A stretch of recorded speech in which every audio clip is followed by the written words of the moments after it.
de la mañana con 43 minutos, 7 y 43 minutos, recibimos ya a nuestro invitado, a quien le damos la más cordial de la bienvenida, al señor César Martín, lo tenemos ya por aquí, y vamos a ir a la entrevista para conocer, disipar todas las dudas que tenemos respecto al tema comunicacional.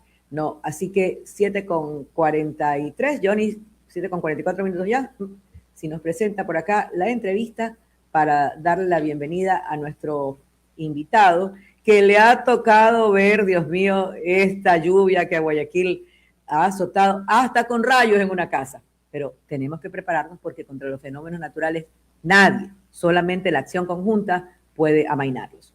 Johnny, presente. CRE, voz e imagen en noticias. Les presentamos la entrevista del día.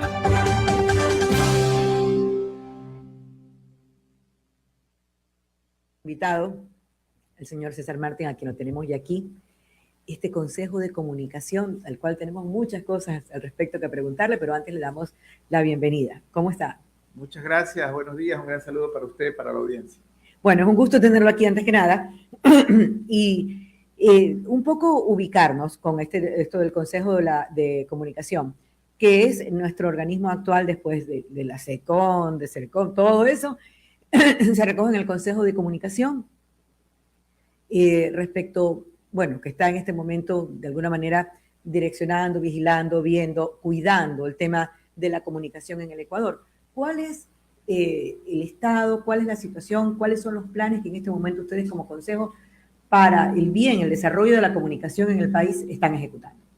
Sí, bueno, muchas gracias. Efectivamente, el Consejo de Comunicación es la institución nacional, la cual a través de normativa y de mandato que está dado por la Constitución en la Ley Orgánica de Comunicación, se encarga de trabajar porque el sistema de comunicación social del país esté de manera sostenible, libre, y una de sus primicias o de sus principales metas es el tema de la libertad de expresión. El Consejo está organizado como una institución estatal, pero a través, o su máxima autoridad, es un cuerpo colegiado, que es el Pleno del Consejo de Comunicación, donde habemos delegados de distintas instancias, tanto de la ciudadanía, sector público como sector privado. Y yo soy el delegado del Ejecutivo y presido el Consejo. Entonces, la idea de la ley en temas del Consejo de Comunicación es mantener una cierta independencia, ¿verdad? Y para poder justamente ser quien prevalezca y quien cuide de la libertad de expresión en el país. Nosotros tenemos 3 líneas de acción fundamentales en la propuesta de administración que tenemos ya desde hace un año que estamos al frente del Consejo. La primera tiene que ver con el tema de monitoreo. Efectivamente, nosotros hacemos un monitoreo a los medios de comunicación, llámense prensa escrita, radio, televisión, y estamos atentos ante posibles o tentativas vulneraciones de derechos de grupos de niñas, niños y adolescentes. El Consejo no tiene capacidad sancionatoria. Recordaremos que hace muchos años, con la ley antigua, ¿verdad?, esta institución o los predecesores de esta institución sí ejercían capacidad sancionatoria. Claro que nos acordamos bien. Efectivamente, pero desde las reformas de 19 y 22 ya no. Entonces, como nosotros no ejercemos acción sancionatoria, nuestro rol número 1 es el de acompañar a los medios de comunicación precisamente para prevenir estas posibles vulneraciones y ayudarlos en caso, a los trabajadores de la comunicación, en caso de que haya amenazas a su trabajo. Por eso nuestras otras 2 líneas tienen que ver, la una con capacitación, con formación a todo nivel, desde habilidades hasta también con la ayuda de becas de posgrados y de pregrados para trabajadores de la comunicación. Y la tercera con nuestro mecanismo de prevención y protección del trabajo periodístico para ayudar a trabajadores de comunicación que tengan problemas o que hayan visto su trabajo obstruido de alguna forma, ¿no? Eso en 3 resúmenes grandes, ¿no?, de nuestra línea de acción. Bueno, yo creo que no hay un panorama perfecto en ninguna parte del mundo, pero en el caso del Ecuador, no, tengo casi 40 años ejerciendo la profesión. Y, por ejemplo, voy a hablar muy por las personas que tenemos mucho tiempo ejerciendo la profesión y que hemos conversado últimamente. El más grande obstáculo que podemos tener en este momento, la única autocensura que nos podemos incluso hacer, es el tema de la seguridad, el tema de las mafias. O sea, uno se lo piensa 10.000 veces, así vea en este momento lo que está pasando en la esquina de la casa, uno se lo piensa 10.000 veces, porque el tema de las mafias ha permeado todo, ¿no? Policía, comunicación, política, justicia, ha permeado todo. Y es tal vez el único gran obstáculo de verdad que tenemos los periodistas para trabajar. Ahora, ¿cómo se coordina? ¿Cómo hacen ustedes como Consejo de la Comunicación, por ejemplo, con este tipo de cosas? No sé si tengan un contacto constante, por ejemplo, con policía, Fuerzas Armadas, bloques de seguridad, para determinados lineamientos, porque si no se dicen las cosas, tampoco se pueden denunciar para conocer y solucionar. Pero también el periodista ahí es, yo creo que la cosa en la que realmente está más expuesto. Sí, definitivamente, totalmente de acuerdo con usted, es una realidad social en todos los sectores, como usted muy bien lo indica. Bueno, a raíz del incidente que existió con los periodistas del comercio en el año 2019, en la Ley Orgánica de Comunicación se creó esta instancia denominada el Mecanismo de Prevención y Protección al Trabajo Periodístico. No es una institución, es una instancia técnica asesora creada dentro del Consejo de Comunicación. ¿Cómo funciona el mecanismo? Funciona en base a alertas. Nosotros monitoreamos permanentemente alertas de obstrucción al trabajo periodístico. Definitivamente la más común en estos días es el tema de amenazas, pero también hay otro tipo de alertas y obstrucciones, como por ejemplo autoridades o empresariales, ¿verdad?, que impiden al periodista hacer su trabajo, o también la amedrentación mediante denuncias, ¿verdad?, hacia el periodista cuando está haciendo el tema. Son diría yo las 3 causas más comunes. Cuando nosotros detectamos la alerta, que también podría venir por una denuncia de parte del periodista, nosotros a través del mecanismo levantamos una ficha, una alerta y hacemos un seguimiento. ¿Quiénes conforman el mecanismo? Tenemos delegados del Ministerio del Interior, precisamente por el tema Policía Nacional, Ministerio de Relaciones Exteriores, Ministerio de Gobierno, Secretaría de Riesgos y la Fiscalía. Entonces nosotros tenemos un menú de acciones donde el Estado ofrece a través de este mecanismo y del Consejo protección al periodista. Por ejemplo, llamamos al periodista tal y le decimos, hemos detectado este tema. Podemos coordinar el tema de intervención del Ministerio del Interior a través de la policía, análisis de riesgo, etcétera, etcétera. ¿Ustedes pueden anticiparse al tema? Si es que existe una alerta, sí. Es decir, si es que el propio periodista nos llama y detecta una alerta, sí. En caso de que ya haya hechos ejecutados, ya nos ha tocado, personalmente yo he ido a poner denuncias a nombre de periodistas en Fiscalía, a través también de nuestro delegado de Fiscalía, temas de acompañamiento médico, psicológico. También tenemos el convenio con la Defensoría Pública para los casos en los cuales un trabajador de la comunicación ha sido demandado. Pero el disparador es justamente el levantamiento de la alerta. Y también nosotros actuamos en función de lo que el periodista necesita, es decir, lo contactamos, el periodista que ha sido amenazado, le ponemos el menú de acciones que podemos seguir y él decide porque en algunos casos él dice yo quiero hacer esto en forma privada o de alguna otra manera. El tema del mecanismo a través del Consejo es que son ayudas que pone el Estado, ¿verdad? Porque es la obligación como Estado de protección de la libertad de expresión. Nosotros tengo algunas estadísticas básicas sobre este tema de alertas. En lo que va del año 2026 hemos recibido 57 alertas de obstrucciones al trabajo periodístico, 36 específicamente a trabajadores y 17 dirigidas a medios, 4 no identificadas, la mayoría en Pichincha y seguido de Guayas, ¿verdad? ¿Y básicamente por qué?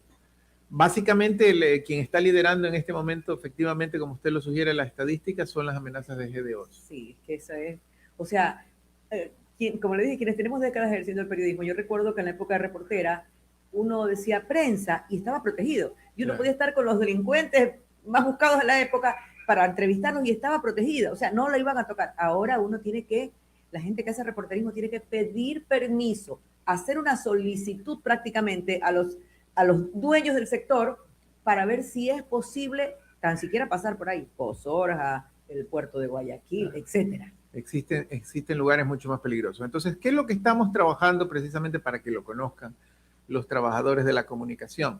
Justamente con el tema que conozcan que existe esta ayuda y este soporte por parte del Estado a través del Consejo y el mecanismo. Si me permite, voy a citar la manera más rápida en este momento para contactarnos, que es nuestra página web, que es fácil de recordar, www.consejodecomunicacion.gov.es. Allí en la página en este momento hay una ventanilla para que el afectado ponga la denuncia y nosotros inmediatamente, o sea, más que denuncia, nos levante la alerta y nosotros inmediatamente lo contactamos. Justamente el personal del Consejo me presentó hace una semana ya una aplicación un poquito más amigable. Vamos a lanzar una aplicación para teléfono celular inclusive, Qué donde el bueno. trabajador de la comunicación nos pueda contactar. Una de las vertientes que le hemos dado a este tema es que, pese a ser esta una institución nacional, estaba muy centralizada en la provincia de Pichincha. O sea, es que yo estoy con la boca abierta porque estoy pensando en que ustedes son ahora el Consejo Nacional de Comunicación, Sí. que antes era, repito, la Secretaría de Comunicación. Y teníamos nosotros, los periodistas, una sensación siempre restrictiva, siempre sancionadora sobre nosotros. Y quienes en esa época, por ejemplo, en la década perdida, pasamos por amenazas, persecución, Correcto. etcétera, es que no se nos hubiera ocurrido jamás en la vida ir a tocarle la puerta a esas instituciones. Así es. Y ahora ustedes tienen una labor de respaldo a la acción periodística, que es muy diferente. Que es muy diferente, Es correcto. de pe a pa. Por eso, inclusive en la ley, perdón, nuestro nombre ya es distinto, ¿no? En lo que alguna vez fue el Cordicom, ¿verdad? Ahora somos el Consejo de Desarrollo y Promoción de la Información y Comunicación, ¿verdad? Que precisamente tiene en ese ámbito nuestra ayuda. Y claro, es muy importante, nuestra gestión ha estado marcada por el tema de territorio. Le comentaba de que nuestra máxima autoridad es el Pleno del Consejo de Comunicación, debemos reunirnos una vez por mes. Y lo que hemos hecho es llevarla a territorio, es decir, que cada mes nos reunamos en una ciudad distinta. Pero no solo el hecho de reunirnos, sino precisamente de hacer lo que estoy haciendo ahora, de ir a los medios locales, de conversar con los trabajadores, de hacerles conocer que existen estas ayudas en su favor, ¿no? Que creo que es muy importante. Es vital. Es vital para que la comunicación de verdad sobreviva. Ahora, yo quisiera que usted nos explique un poco sobre este tema de las becas, más allá de cualquier cosa. Yo tengo que ser, siempre digo, fiel a lo que digo aquí en este espacio. Y he criticado muchas veces la comunicación en el país, porque siento que ahorita estamos debiendo a los comunicadores y nos está debiendo a los comunicadores la academia, porque hay una confusión entre hacer publicidad, entre promocionar, entre las redes sociales y la comunicación de verdad, ¿no? Y en esa confusión, a veces también, por ejemplo, cae el gobierno, caemos los medios privados, caemos todos, ¿no? Como le digo, tengo que ser fiel a lo que yo siempre digo. Entonces yo digo, bueno, en vez de tanto TikTok y tanta cosa que nos presentan diferentes ministerios y autoridades y todo el mundo, ¿por qué no nos explican mejor? Porque las becas, qué bonito en TikTok, sí, las becas, pero si no sé de qué se trata, entonces no voy realmente a tener un mayor interés. Y esto está pasando no ahora en este gobierno, esto está pasando en el anterior. Solamente, realmente sí hay que reconocer uno de los logros de la década perdida es que ellos manejaban la comunicación como nadie. Pero todos los demás gobiernos que han venido a continuación y la academia no ha acompañado en el proceso, hay una gran confusión entre anunciar y publicidad y marketing y de verdad comunicar. No sé si ustedes lo han detectado, qué planes tienen, cómo lo están haciendo, si piensan hacer algo al respecto. Bueno, definitivamente los tiempos nos marcan un desafío tremendo que son las redes sociales y los medios digitales como tal, ¿no? Siempre hablando un poquito de perspectiva en la evolución tecnológica hace algunos años, pues para que un medio de comunicación tenga un alcance masivo, la única forma es, bueno, si es prensa escrita, la distribución mano a mano, o si es televisión o radio, el espectro radioeléctrico, la radio, la televisión. Pero en los últimos años esto, como conocemos, ha cambiado radicalmente. El medio de difusión masiva es el Internet. Y eso hace de que en la comunicación se presente, como usted muy bien lo indica, algunos desafíos importantes. Porque ¿cuál es la diferencia entre un medio de comunicación responsable, serio, profesionalizado, y alguien que levante el teléfono celular, se grabe y diga yo soy un medio? Entonces, ese es un tema. Claro, la regulación, la legislación, llamémoslo así, tradicionalmente también avanza a una velocidad muy inferior que la tecnología. Hoy por hoy, si hacemos un acápite a la ley de comunicación no reconoce como medios de comunicación a los medios digitales. Hoy es así. Es decir, nosotros llevamos el registro público de medios entre nuestra función y nosotros no podemos inscribir un medio que sea 100% digital, porque así lo reconoce la ley. Pero obviamente nosotros tenemos que trabajar en ese tema porque una cosa es hablar del verdadero sentido de la comunicación y la profesionalización de la comunicación, como usted bien lo indica, y otra cosa es hablar de los medios de difusión. El medio de difusión es y está aquí para quedarse el Internet. Entonces, la idea, estamos trabajando inclusive regionalmente. Nosotros somos miembros de la PRAI, que es la plataforma de reguladores audiovisuales de Iberoamérica. Tuvimos una reunión en Colombia y también en Sudáfrica con los pares de la región y del mundo, y resulta que este problema de los medios digitales Es el mismo en todo el mundo, ¿verdad? En todo el mundo. Y en todo el mundo todavía no hay una regulación, salvo ciertos países, ¿verdad?, que siempre llevan la delantera, pero no hay una regulación específica. Entonces, ¿cuál es el problema? Le quiero contar algunas de las conclusiones que hemos sacado. ¿Hacia dónde debe ser la regulación? Y la conclusión de ellos es que la regulación debe ser hacia las plataformas. O sea, los medios tienen sanciones, pero la regulación debe ser hacia la plataforma que emite el medio. Pero ¿quiénes son las plataformas en este mundo digital? Estamos hablando de las grandes marcas, ¿verdad? La gran Y, la gran F, ¿verdad? Y si Ecuador le dice, oigan, no sea malito, F, tal cosa atenta, pues ya nos ha pasado. De hecho, nos pasó en campaña, me acuerdo, tuvimos ahí unos temas trabajando con el Consejo Electoral. Entonces, la idea es trabajar como región, porque si nos miran como región, como todo América, es otra cosa. Entonces, vamos a sacar una iniciativa por parte de ellos y llevarlo a la Asamblea para aterrizarla a la realidad del Ecuador, para un reconocimiento responsable de medios digitales. Ahora, contestando por el otro lado su pregunta, sí, nosotros pensamos que para una comunicación más sólida y responsable, la profesionalización es importante. Es vital. Trabajando con la academia, hemos ofrecido becas de pregrado y de posgrado, ¿verdad? En pregrado con los institutos, en temas importantes como, por ejemplo, streaming y podcast, marketing digital, todos temas profesionalizantes de la comunicación, pero que le van a dar ese rigor académico que requieren quienes ejercen tal vez de una manera un poco informal la comunicación. Y también a través de la UNIR acabamos de ofrecer 11 becas de maestrías, de posgrados en temas de comunicación. El único requisito es tener un título profesional de comunicación y tener experiencia comprobada. Han sido ejemplos muy importantes. Nosotros pasamos en el 2024 de ofrecer 10 becas, el Consejo pasó a ofrecer 60 el año pasado. Y justamente esa es la idea. Y también, perdón, voy a citar nuevamente la página web, www.consejodecomunicacion.gov.es. Allí mismo están todas las ofertas de becas, las aplicaciones, cómo seguir el proceso, etcétera, etcétera, que es la mejor manera de que se conozcan.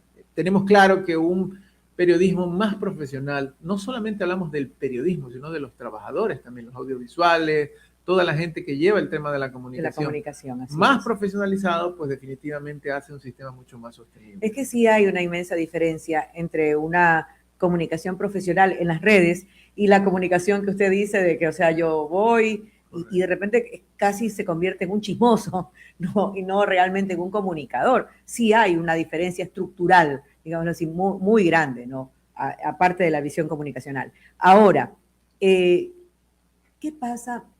Quiero un poquito retomar el tema de la seguridad, porque hay ese gran signo de interrogación. Internacionalmente ha llamado la atención la situación de algunos periodistas en el Ecuador, que desde hace unos 3 o 4 años atrás, han tenido que irse del país por cuestiones de seguridad. Han tenido que irse. No hay, si no me equivoco, no, usted me corrige, son más de 10 periodistas, 9 o 10 periodistas que han tenido que irse del país desde el 2019-2020. ¿Cuál es la situación de ellos? ¿Está el Estado en capacidad de garantizar que alguno de ellos regrese, en garantizar de que no vuelva a ocurrir esto? Porque ahí ha habido amenazas desde los GATS, desde los GOE, los grupos de los GDO, desde los GDO hasta amenazas oficiales, ¿no? Que han tenido que salir, que se han dado ante el gobierno anterior. ¿Qué pasa? ¿Cuál es la situación de ellos? Bueno, definitivamente nosotros hacemos el seguimiento a cada uno de los casos que se ha dado. Había un tema importante que lo hemos podido trabajar en el Consejo de Comunicación. Como le contaba, el mecanismo como instancia técnica asesora fue establecido en el cambio que se hizo en el 2022. Pero para que el Ministerio de Economía y Finanzas le pueda otorgar un presupuesto adicional a este mecanismo, porque hasta ese momento, hasta el día de hoy, ha venido funcionando con el presupuesto del Consejo y haciendo sus funciones con el presupuesto operativo del Consejo y con los presupuestos de las distintas instituciones, era necesario que se incluya dentro del estatuto del Consejo esta instancia. Esto lo logramos recién, o sea, me encontré con esa situación al insumir a la institución y lo logramos ya en el mes de febrero. En el mes de febrero tuvimos la buena noticia de que el mecanismo ya forma parte oficial del estatuto y nos ha permitido podernos sentar ya con el Ministerio de Economía para asignar recursos a un rubro muy particular, que es justamente el fondo de prevención que le llamamos, donde estaría ubicado el tema de la ayuda a los periodistas que hayan tenido que moverse fuera del país. Lo que le quiero decir de manera concreta es que antes de que exista esto, pues todo esto ha ocurrido de manera externa, no con ayuda directa del Estado. La protección policial sí, con recursos de sus propias instituciones, el tema de fiscalía también con recursos de fiscalía, pero los temas de movilización no han podido ser trabajados directamente porque no existía este fondo. Nosotros estamos ahorita trabajando con el ministerio, ya que ahora sí está en el estatuto el mecanismo, para poder conseguir un fondo en base a experiencias y a trabajos que se ha tenido de cuánto sería ese valor. Claro que es un tema interesante porque no es parte de un plan operativo anual donde hay un cumplimiento, porque uno no va a decir pedí tanto y ¿por qué no lo cumplí? No, y es que además, la idea es que no los cumpla. Exacto, es que además el éxito es que esos fondos no sean necesarios, claro, ese es el éxito del tema. Así es. Ahora, 8:02, estamos conversando con el principal del Consejo Nacional de Comunicación ahora. ¿Cuáles son los planes? Nos ha estado explicando un poco la situación actual, tal vez de planes futuros, las becas. ¿Qué más hay de promedio? ¿Qué más se viene? Y quisiera aclarar esto también con un Consejo de Comunicación que vemos que ahora está más cercano a los comunicadores, pero qué tan cercano está también a la comunicación oficial. Bueno, nosotros tenemos, como le decía, nosotros trabajamos de manera independiente a través del Pleno del Consejo de Comunicación. Nos reunimos una vez al mes para poder tratar los puntos. Nuestras estrategias, como le comentaba, territorio, visita a medios, visita a la ciudadanía. Segundo, algo que ya lo vamos a anunciar, creo que para las fiestas de Guayaquil, justamente. A ver, adelante. Vamos a hacer una ruta de acompañamiento a medios. ¿Cuál es el problema? La ley de comunicación existe, establece algunas cosas que están allí, franjas horarias, contenidos educativos, contenidos culturales, entre otras. No hay ya una institución que sancione. Algunos medios cumplen, no lo cumplen. Nosotros no vamos a sancionar, sino acompañar. Queremos hacer una ruta de visita a los medios de comunicación, casi como un pequeño taller, y decirle, para ser clarito, aquí están las cosas que están en la ley. Por favor, incorpórelas en su línea editorial. Esto nos ayuda a tener un tema... Me parece interesantísimo, pero perdón que lo interrumpa ahí, porque otra vez el problema son los medios que no son medios. Claro. Ya, otra vez el problema son los medios que no están estructurados como medios, sino aquellos que incluso se ponen seudónimos. No, yo lo voy a decir con nombre y apellido. No se trata de ser gobiernistas o no, pero a mí me molesta escuchar a una Alondra Santiago, lo digo con nombre y apellido, extranjera, que ya no está aquí, que habla, o sea, barbaridades del país. Me molesta. Y me molesta saber que no hay manera de sancionarla, claro, porque no es que se dispara, está en el país. Eso, y no es que se dispara contra Daniel Noboa, o sea, se dispara contra el presidente del Ecuador y contra el país. Entonces, realmente me molesta el tema, ¿no? Pero ¿qué posibilidades hay de hacer algo ahí? Que justamente ese es un bonito ejemplo de la realidad que tenemos ahora. Es una persona que no está en el país a través de una plataforma que no emite señal desde el país, pero en cambio que se puede sintonizar. Entonces, ahí es donde necesitamos el tema del apoyo, ¿verdad?, internacional para poder ejercer presiones y tener normativas claras. No es un camino corto, definitivamente, porque tenemos que tener algunas cosas, pero ahí vienen los temas también, pues, de protección. O sea, el énfasis de esto, más que nada, es prevenir que niños, niñas, adolescentes o grupos especiales tengan derechos vulnerados a través de algún tipo de expresión que pudiese ser lesiva o agresiva. Por allí va la cosa y por allí tiene que ser el enfoque de nuestro trabajo con las plataformas digitales y las plataformas masivas. Entonces le decía, uno de esos temas precisamente de nuestras metas y proyectos es el conocimiento a nivel de territorios en todo el país. Segundo, el acompañamiento a medios, ¿verdad? Tercero, fomentar aún más el tema de la profesionalización a través de las capacitaciones y de los cursos. Y cuarto, el tema de instaurar el mecanismo de una manera muy importante, de tal forma de que todos lo conozcan y puedan hacer ejercicio del mismo, ¿verdad? Que yo creo que es importante, que el trabajador se sienta, de comunicación, se sienta protegido y acompañado, y esa es la idea del consejo, un consejo cercano, como usted bien lo indica, ¿verdad?, que pueda poner todas estas acciones que son muy importantes al servicio de los trabajadores. Ahora, le voy a poner una queja. Claro, con mucho Le voy a poner una queja. Sí nos gustaría también a los periodistas, tanto que nos dicen las autoridades, y es verdad, ríjanse a las fuentes oficiales, no, ahora que vamos a estar, por ejemplo, con un fenómeno del niño que es inevitable, tenemos que regirnos a las fuentes oficiales. Y mi queja como periodista es que a veces las fuentes oficiales no dan información, pues, o sea, ocurre algo en las cárceles, cri, cri, o sea, hasta que el SNAI hable. Entonces, ocurre algo que entonces tenemos que esperar tanto y la información no puede esperar. Sé que no puede ser a las ciegas y a las locas tampoco, pero tampoco puede esperar 24 horas pues a un boletín. Entonces, sí se necesita como agilizar esa dinámica para que de verdad los periodistas, sin perder la inmediatez, podamos regirnos a las fuentes oficiales, como debe de ser. Claro, definitivamente son líneas importantes y como usted lo decía hace un rato, las bases de la comunicación, ¿verdad? Sí. De la comunicación óptima y responsable. Definitivamente hay cosas por hacer, hay cosas por trabajar. Nosotros desde nuestra posición como Consejo de Comunicación velamos porque precisamente los mensajes lleguen de manera oportuna y clara a los grupos que corresponden. Nosotros en ese sentido no hacemos, como le decía, sanción, pero sí mantenemos regulación. Nosotros somos quienes emitimos acompañamiento, ¿no? Y también nosotros somos quienes emiten normativa pública en temas de comunicación. Es decir, ejercemos regulación a través de normativa. El tema es el cumplimiento, ¿verdad? O sea, bueno, estamos en el otro extremo, ¿verdad? Como nosotros no sancionamos, en este caso, lo que debería ocurrir es que, y lo hacemos muchas veces, deferimos algunos temas a la Defensoría del Pueblo cuando hay agresiones específicas, pero también cada ciudadano está en la capacidad de accionar judicialmente si determina que algún derecho establecido en la ley de comunicación no ha sido cumplido. Y en ese sentido también nosotros nos debemos a la ciudadanía y los podemos acompañar, ¿no?